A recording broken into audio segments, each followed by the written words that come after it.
Good morning all of you. आप सब कैसे हैं? आप सभी का हमारे यूट्यूब चैनल पर हार्दिक स्वागत है। आप सभी को विदित है कि हम अपने पॉलिटिकल के विभिन्न एस्पेक्ट्स पर बात कर रहे हैं, विभिन्न आयामों पर चर्चा कर रहे हैं।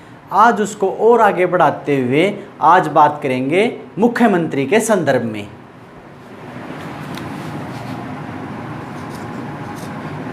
मुख्यमंत्री यानी चीफ मिनिस्टर,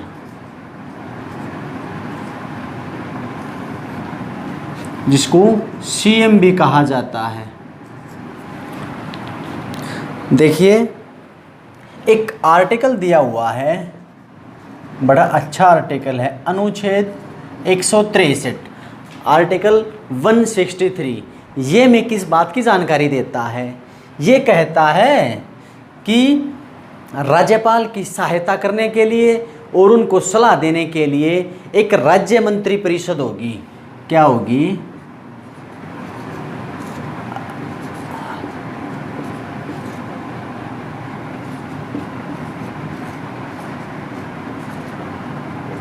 यानी council of ministers of state, राज्य में मंत्री परिषद होगी। इसके क्या कार्य होंगे? ये करेगी, एक तो राज्यपाल को समय समय पर सलाह देगी विभिन्न मुद्दों पर। दूसरा, राज्यपाल की हेल्प करेगी, सहायता करेगी, मदद करेगी। ठीक है।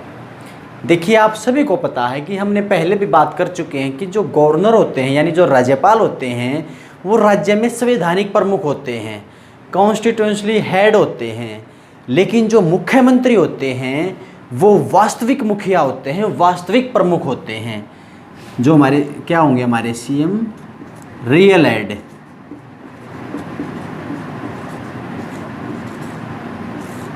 यानी कि वास्तविक प्रमुख होते हैं। इसके साथ साथ राज्यपाल तो संवैधानिक प्रमुख होते हैं, लेकिन जो सरकार के प्रमुख होते हैं वो मुख्यमंत्री होते हैं। दूसरा क्या होते हैं? सरकार के प्रमुख।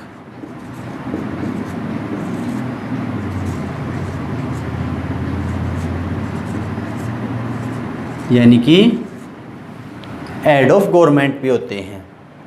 देखिए, जिस प्रकार से केंद्र में प्रधानमंत्री की स्थिति है, उसी प्रकार राज्य में मुख्यमंत्री की स्थिति होती है। इसके बाद हम बात कर लेते हैं मुख्यमंत्री की नियुक्ति के संदर्भ में।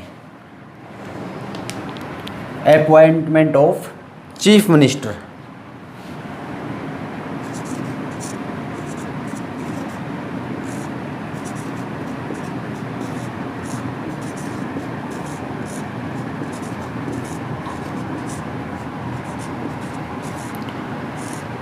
जब हम इनकी नियुक्ति के बारे में पढ़ेंगे तो सबसे पहले जाहिर सी बात है, इनकी नियुक्ति कौन करेगा? इनकी नियुक्ति करते हैं उस राज्य के राज्यपाल जी, यानी कि गवर्नर।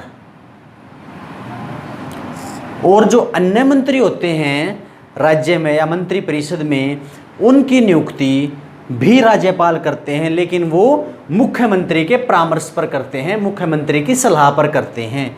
तो इस बात का आप ध्यान रखना। इनकी नियुक्ति कौन करेंगे? राज्यपाल करेंगे। और अन्य मंत्रियों की भी नियुक्ति कौन करते हैं?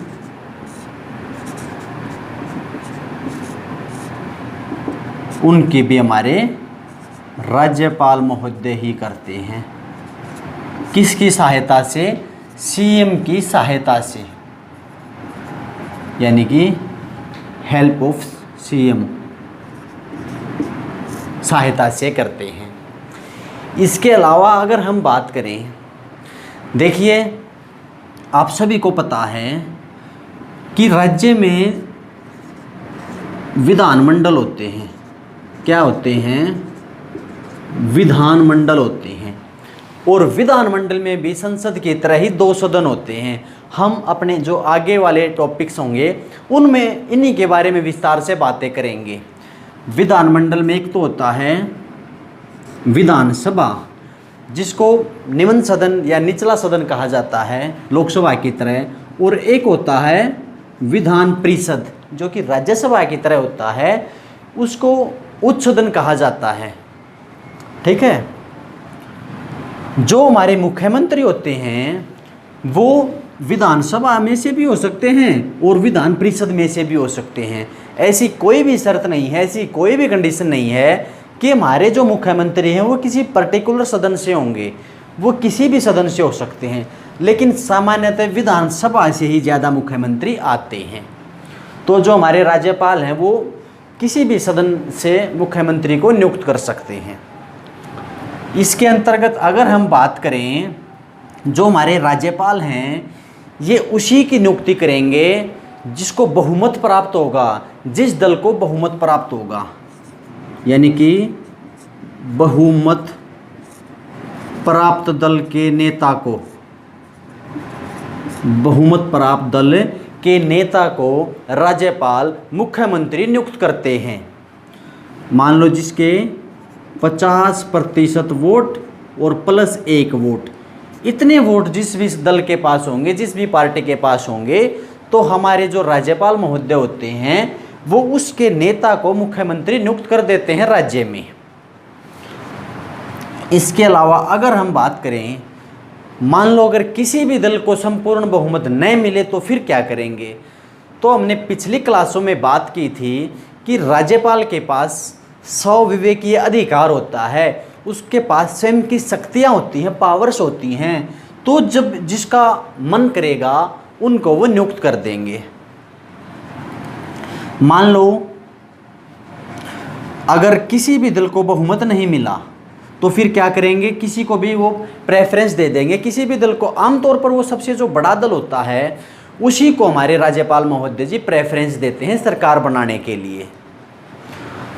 इसके अंतर्गत मान लो अगर कोई व्यक्ति है वो ना तो विधानसभा का सदस्य है और ना ही विधान परिषद का सदस्य है, तो क्या हो सकता है, हमारे राज्यपाल जी उस व्यक्ति को भी जो मुख्यमंत्री होता है वो नियुक्त कर सकते हैं, लेकिन हाँ उसको समय देंगे, 6 महीने का समय देंगे। कितना समय देंगे?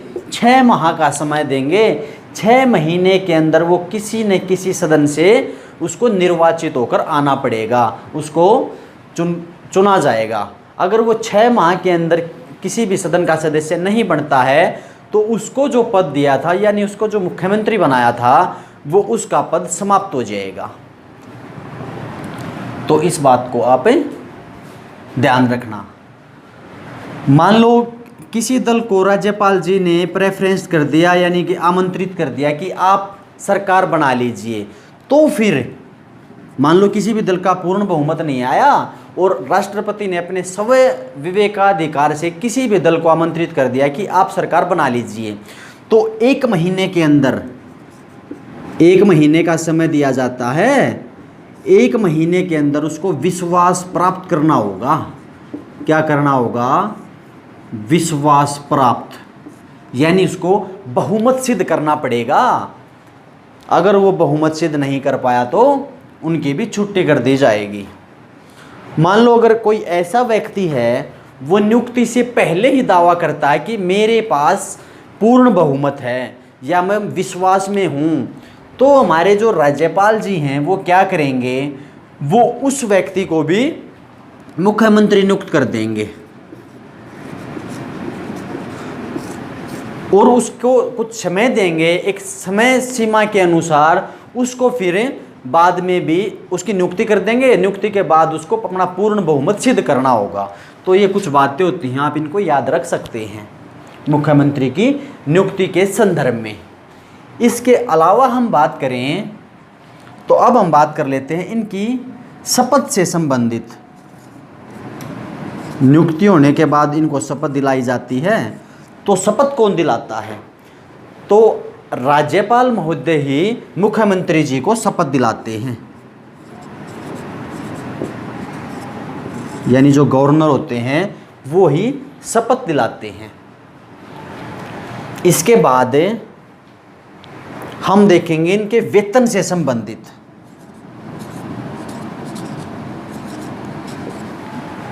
देखिए जो मुख्यमंत्री का वेतन है,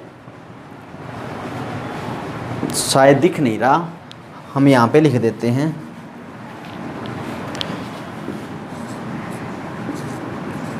जो मुख्यमंत्री का वेतन है वो कौन निर्धारित करता है? वो करती है राज्य विधानमंडल। राज्य विधानमंडल मुख्यमंत्री का जो वेतन है वो निर्धारित करती है कि कितना वेतन उनको मिलेगा। इसके अतिरिक्त हम बात करें, कुछ और सुविधाएं भी होती हैं जो मुख्यमंत्री को मुफ्त में मिलती हैं, फ्री में मिलती हैं। जैसे उनको आवास, जहाँ पे वो रहते हैं आवास होगा जो, वो, उसके अलावा उनको जो यात्रा भत्ता, यानी जब वो ट्रैवल करेंगे तो उसके लिए भी उसको भत्ता मिलेगा। इसके अतिरिक्त उसको चिकित्सा, ये इस प्रकार की जो सुविधाएं हैं ये भी मुख्यमंत्री को प्राप्त होती हैं, मिलती हैं। हम इसके बाद जान लेते हैं उनका कार्यकाल।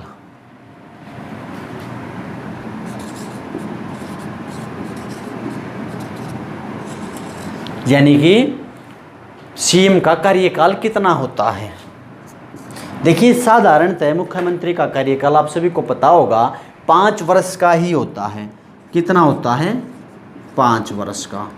लेकिन हमारे संविधान में क्या लिखा हुआ है? हमारे संविधान में लिखा हुआ है कि मुख्यमंत्री राज्यपाल के प्रसाद पर्यंत पद पर रहेंगे। प्रसाद पर्यंत पद पर रहेंगे। किसके? राज्यपाल के। लेकिन हाँ, अगर मान लो उसके दल ने बहुमत खो दिया, बहुमत खो दिया बीच में ही, या पूर्ण बहुमत नहीं रहा उनके पास, तो फिर राज्यपाल उस सरकार को भंग कर देंगे, सदन को भंग कर देंगे, मंत्रिपरिषद को विघटित कर देंगे, या उनके खिलाफ सदन में अविश्वास प्रस्ताव पास हो जाए, यानी वो विश्वास में न रहें, तब भी हमारे राज्यपाल उसको खारिज कर देंगे, भंग कर देंगे। तो ये सब बातें की हमने कार्यकाल से संबंधित। आमतौर पर 5 वर्ष का ही होता है, आप सभी को पता होगा। इसके बाद हम देखेंगे मुख्यमंत्री के कुछ कार्यों से संबंधित।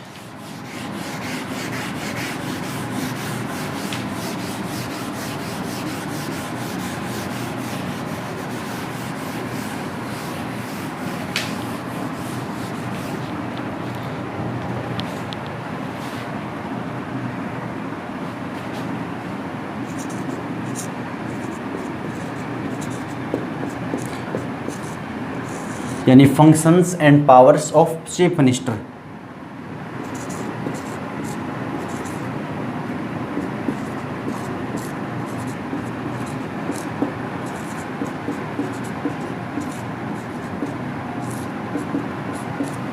मुख्यमंत्री के कार्य एवं शक्तियाँ क्या रहेंगे?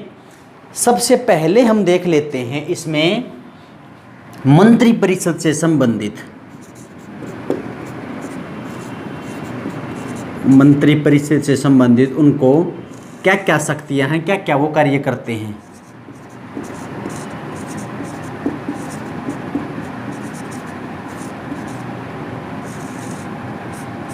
देखिए सबसे पहले है इसमें वो राज्यपाल को सलाह देते हैं कि किस मंत्री को नियुक्त करना है, यानी उनकी नियुक्ति के संदर्भ में। जिस भी मंत्री को मंत्रिपरिषद में नियुक्त करना है तो उसको, यानी राज्यपाल को वो सलाह देंगे। तो मंत्रिपरिषद में एक तो कार्य करते हैं ये। दूसरा, जब वो मंत्रिपरिषद में आ जाते हैं मंत्री, तो फिर उनको विभागों का आवंटन करेंगे, यानी कि उनको डिपार्टमेंट देंगे।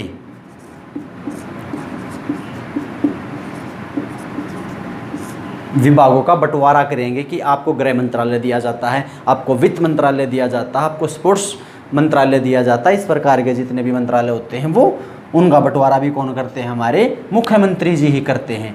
इसके अलावा और क्या करेंगे? मंत्रालयों में फेरबदल, जो ये मंत्रालय दिए हैं इनमें फेरबदल भी कौन करते हैं? फेरबदल भी चीफ मिनिस्टर जी ही करते हैं, सीएम ही करते हैं। इसके बाद अगर मान लो त्यागपत्र से संबंधित हम बात करें, अगर आपस में मतभेद हो जाए कभी, तो ये राज्यपाल से कहेंगे कि आप उस मंत्री से त्यागपत्र ले लीजिए, तो त्यागपत्र के संबंध में भी राज्यपाल को सलाह देंगे। ठीक है। देखिए, जो मंत्रिपरिषद है वो विधानसभा के प्रति उत्तरदायी होती है। काफ़ी अच्छा पॉइंट पूछा जाता है बार बार। जैसे लोकसभा के प्रति उत्तरदायी होती है मंत्रिपरिषद केंद्र में, उसी प्रकार जो मंत्रिपरिषद होती है राज्य में वो किसके प्रति उत्तरदायी होती है? विधानसभा की। ठीक है, ध्यान रखना, जो मंत्रिपरिषद है वो विधानसभा के प्रति उत्तरदायी होती है। क्योंकि विधानसभा और लोकसभा आप सभी को पता है कि जनता के सदन है, जनता के द्वारा डायरेक्ट चुने हुए प्रतिनिधि उसमें बैठते हैं, जनता के लिए वो कार्य करते हैं। तो इसके प्रति मंत्रिपरिषद हमेशा ही आंसरेबल है, उत्तरदायी है। तो ये बात की हमने मंत्रिपरिषद से संबंधित। इसके अलावा एक दो पॉइंट आप और याद कर सकते हैं। वो मंत्रियों को यानी सीएम मंत्रियों को निर्देश देते हैं। ठीक है, दिशा निर्देश भी आप बोल सकते हैं कि समय समय पर मुख्यमंत्री मंत्रिपरिषद को दिशा निर्देश देते हैं कि क्या करना चाहिए, क्या नहीं करना चाहिए। फिर बात कर लेते हैं हम राज्यपाल से संबंधित।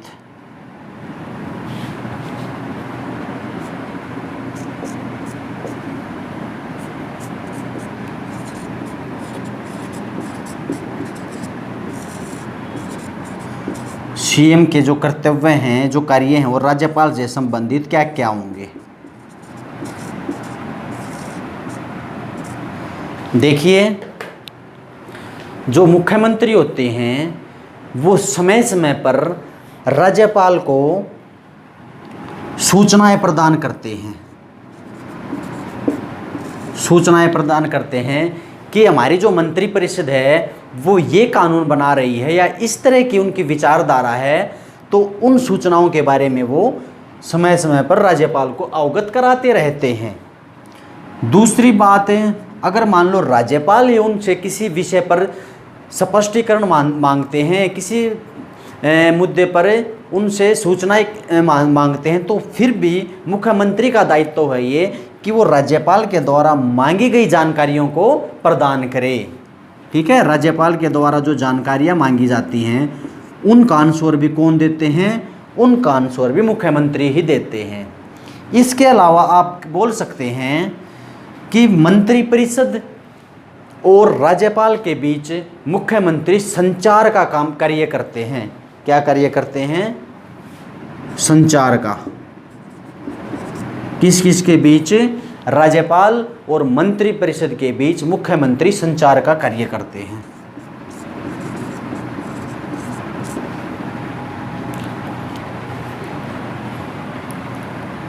और जब मान लो सदन विघटित करना हो तो मुख्यमंत्री ही राज्यपाल को सलाह देते हैं कि आप सदन को विघटित कर दीजिए। तो ये कुछ पॉइंट हैं जो कि राज्यपाल से संबंधित है, मुख्यमंत्री के। इसके अलावा हम बात करें, शायद दिख तो रहा होगा, इसके अलावा है विधानमंडल से संबंधित उनके कार्य, यानी मुख्यमंत्री को जो विधानमंडल से संबंधित हैं वो क्या क्या कार्य बनते हैं। देखिए, सबसे पहले कि अगर हम बात करें वो राज्यपाल को सलाह देते हैं कि वो विधानमंडल का स्तर आहूत करे। दूसरी बात, सत्रावसान करे, यानी जो 2 सेशनों के जो बीच की अवधि होती है उसको सत्रावसान कहा जाता है। तो ये भी सीएम ही कहते हैं राज्यपाल से, तो ये विधानमंडल को का सत्रावसान कर देते हैं। उसके बाद अभी हमने बात की कि मुख्यमंत्री के कहने पर राज्यपाल सदन को विघटित कर देते हैं, विघटित कर देते हैं। और जो सभा पटल पर सरकार की नीतियों की घोषणा भी मुख्यमंत्री जी ही करते हैं। सभा पटल पर नीतियों की घोषणा, यानी हमने कानून बनाए हैं, ये कानून हम बनाने जा रहे हैं।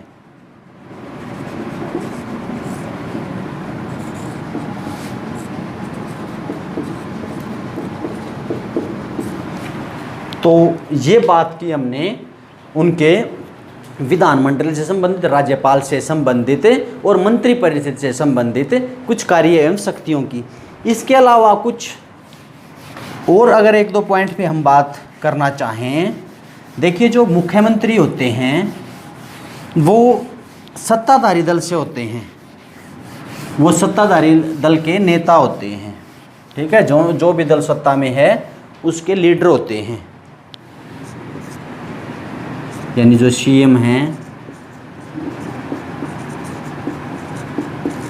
सत्ताधारी दल के नेता होते हैं। हम बात करें जो मुख्यमंत्री हैं वो होते हैं, वो राज्य में जो योजना बोर्ड होता है, क्या होता है, योजना बोर्ड, उसके भी क्या होते हैं, अध्यक्ष होते हैं। तो इस बात पे भी आप ध्यान रखना। और वो सरकार की तरफ से मुख्य प्रवक्ता होते हैं, सरकार की तरफ से सदन में मुख्य प्रवक्ता होते हैं। फिर बात करें तो राज्यपाल के जो लगभग समस्त अधिकारों का प्रयोग भी कौन करते हैं, वो मुख्यमंत्री जी ही करते हैं। अच्छे बड़े राजनीतिक अधिकारी उनको राज्य में माना जाता है। तो आज बात की हमने मुख्यमंत्री से संबंधित उनके कार्य एवं शक्तियों को जाना।